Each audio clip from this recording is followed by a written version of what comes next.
Hello నమస్తే. Welcome to 24/7 news TV. నేను మీ శాన్వి. ఈరోజు మనతో పాటు బీఆర్ఎస్ పార్టీ లీడర్ విజయారెడ్డి గారు ఉన్నారు. ఆయనతో మాట్లాడదాం. హాయ్ సార్, నమస్తే. అమ్మ నమస్తే. ఎలా ఉన్నారు సార్? అంతా బామ్మ. యాహ్! సార్. ఫస్ట్ మన కృష్ణా నది గురించి మాట్లాడుకుంటే, కృష్ణా నదిలో ఏదైతే 77% తెలంగాణకి కేటాయించాలని మన రేవంత్ రెడ్డి గారు మన కేంద్ర జలశక్తి మంత్రికి అడిగారనమాట. సో దీని మీద మీ స్పందన ఏంటి సార్? మేము ముఖ్యమంత్రి గారి నివేదనను మేము స్వాగతిస్తూ ఉన్నాం రాష్ట్రం పక్షాన, ప్రధాన ప్రతిపక్షంగా. ఎందుకనంటే గతంలో రాష్ట్ర విభజన చట్టంలో భాగంగా రాష్ట్రం ఏర్పాటైంది కాబట్టి కృష్ణా నది పరివాహక ప్రాంత రాష్ట్రాలైనటువంటి కర్ణాటక, మన తెలంగాణ, ఆంధ్ర, అంటే మహారాష్ట్ర, కర్ణాటక, తెలంగాణ, ఆంధ్ర, ఈ 4 రాష్ట్రాలకు వాటాల, అంటే నీటి వాటాల పంపకాలలో మనం కృష్ణా ట్రిబ్యునల్కు కూడా కేసీఆర్ గారు అంతకుముందే మాకు రాష్ట్రం ఏర్పాటైంది కాబట్టి 50% వాటా మాకు రావాల్సిన అవసరం ఉంది. ఆంధ్రప్రదేశ్లో, ఉమ్మడి ఆంధ్రప్రదేశ్లో మేము అప్పుడు తెలంగాణ ప్రాంతంగా ఉంటుంది, కానీ ఇప్పుడు రాష్ట్రం ఏర్పాటైంది కాబట్టి 299 టీఎంసీలు కాకుండా మాకు 50%, అంటే 77% వాటర్ మాకు ఇవ్వాల్సిందే అని చెప్పేసి కేంద్ర ప్రభుత్వానికి ఆనాడే, అలాగే ట్రిబ్యునల్కు కూడా ఆనాడే నివేదించుకోవడం జరిగింది ముఖ్యమంత్రి హోదాలో. సో ఇప్పుడు అదే పనిని రేవంత్ రెడ్డి గారు చేయడం మేము దాన్ని స్వాగతిస్తూ ఉన్నాం తెలంగాణ ప్రజల పక్షాన, ప్రధాన ప్రతిపక్షంగా. కానీ మొన్న ఏదైతే ఎస్ఎల్బీసీలో జరిగినటువంటి సంఘటనను, prevention is better than cure.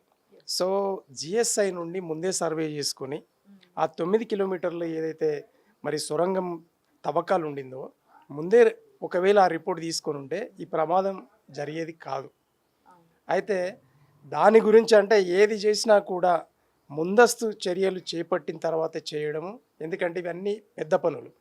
KCR గారు మరి గత 9.5 సంవత్సరాల పరిపాలనలో మరి ఆ దానికి సంబంధించినటువంటి పనులు చేయకపోవడానికి కారణం ఏంటి అని అంటే, అప్పుడున్నటువంటి శాస్త్రవేత్తలు, మేధావులందరూ కూడా ఆ టన్నల్లో ఏదో ప్రమాదం వచ్చే పరిస్థితి ఉంది, దాన్ని మీరు పనులు ఆపండి అన్నందుకే ఆపడం జరిగిందే తప్పిస్తే వేరేది కాదు. దానికి బదులుగా రంగారెడ్డి పాలమూరు ఎత్తిపోతల పథకాన్ని బ్రహ్మాండంగా కాళేశ్వరం కంటే కూడా ఎక్కువ డబ్బులు పెట్టి దాన్ని నిర్మాణం చేయడం జరిగింది.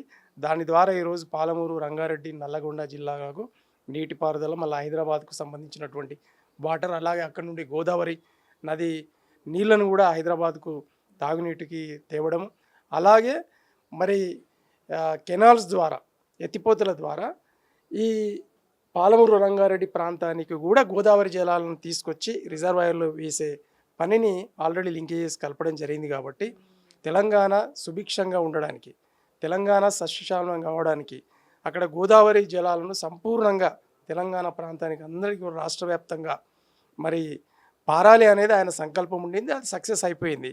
సో ఇప్పుడు దాన్ని ముందు వరుసలోకి తీసుకుపోయే క్రమంలో రేవంత్ రెడ్డి గారు నిష్పక్షపాతంగా కేసీఆర్ గారు చేసినటువంటి, అంటే తెలంగాణ మేధావులు ఇచ్చినటువంటి ఏదైతే మరి ఆలోచన విధానం ఉన్నదో దాన్ని కొనసాగిస్తే రాష్ట్రం బాగుపడుతుంది. కానీ ప్రతిదానికి రాజకీయాలు చేస్తూ కేసీఆర్ గారు పార్టీ బీఆర్ఎస్ లీడర్లందరినీ రెచ్చగొడుతూ, మంత్రులను, ఎమ్మెల్యేలను రెచ్చగొడుతూ, అవాకులు చెవాకులు ముందే చేస్తూ మరి ఈ రచ్చరచ్చ చేయడం అనేది ఆయన మానుకోవడం చాలా మంచిది. అభివృద్ధి మీద ఆయన దృష్టి పెట్టాల్సిన అవసరం ఉంది. ఇక రేపో మాపో ముఖ్యమంత్రిగా ఆయన ఉండరేమో అని కూడా ప్రజలు అనుకుంటా ఉన్నారు, గ్రామాలలో అనుకుంటా ఉన్నారు. ఎందుకనంటే మొన్న ప్రధానమంత్రి మోదీ గారిని ఆయన వెళ్ళి కలవడం జరిగింది. ఎందుకు అనంటే రాహుల్ గాంధీ గారికి కాంగ్రెస్ పార్టీ నుండి ప్రతి కార్యకర్త కంప్లైంట్స్ వెళ్ళినాయి, ప్రజల తరపున కూడా వెళ్ళినాయి. మేము కూడా ఈయన తీసేస్తే కానీ రాష్ట్రం బాగుపడదని చెప్పడం జరిగింది. కాబట్టి రేపో మాప ఆయన దిగిపోయే పరిస్థితి ఉంది. కొత్త ముఖ్యమంత్రి మరి పాత నాయకులు ఎవరైనా గట్టి నాయకులు, మధు యాస్కి గౌడ్ లాంటి వాళ్ళు, పున్నం ప్రభాకర్ గౌడ్ లాంటి వాళ్ళు, అలాగే దామోదర్ రాజనరసింహ లాంటి వాళ్ళు, అలాగే మళ్ళీ ఇప్పుడున్నటువంటి డిప్యూటీ సీఎం గారు మల్లు బట్టి విక్రమార్క లాంటి వారు, అలాగే శ్రీధర్ బాబు లాంటి వాళ్ళు, అలాగే ఉత్తమ్ కుమార్ రెడ్డి లాంటి వాళ్ళు, మరి అటువంటి మేధావులు తెలంగాణ కోసం పోరాటం చేసినటువంటి వాళ్ళు ముఖ్యమంత్రులుగా ఉంటే ఖచ్చితంగా రాష్ట్రం అభివృద్ధి చెందుతుంది. కానీ రేవంత్ రెడ్డి గారు ఉన్నంత వరకు రాష్ట్రం అభివృద్ధి చెందదు. అందుకు ఈ 14 నెలల కాలంలో రాష్ట్రం నాశనం అయిపోయింది, అధోగతి పాలైంది. ఈరోజు రియల్ ఎస్టేట్ లేక, డబ్బులు లేక, డబ్బుల సప్లై కూడా లేక ఈరోజు ప్రజలు కొట్టుమిట్టాడుతూ ఉన్నారు. ఈరోజు నీళ్లు ఆగమైంది, విద్యుత్ ఆగమైంది, తర్వాత అభివృద్ధి పనులు సంక్షేమ పథకాలు అన్నీ ఆగమైనాయి. కాబట్టి రేవంత్ రెడ్డి గారు ఎంత త్వరగా మరి రాహుల్ గాంధీ గారు, సోనియామ్మ గారు అధిష్టానం మరి ఆయనను త్వరగా తొలగించాలని చెప్పి మేము బీఆర్ఎస్ పార్టీ నుండి ప్రజల పక్షాన కోరుతాం.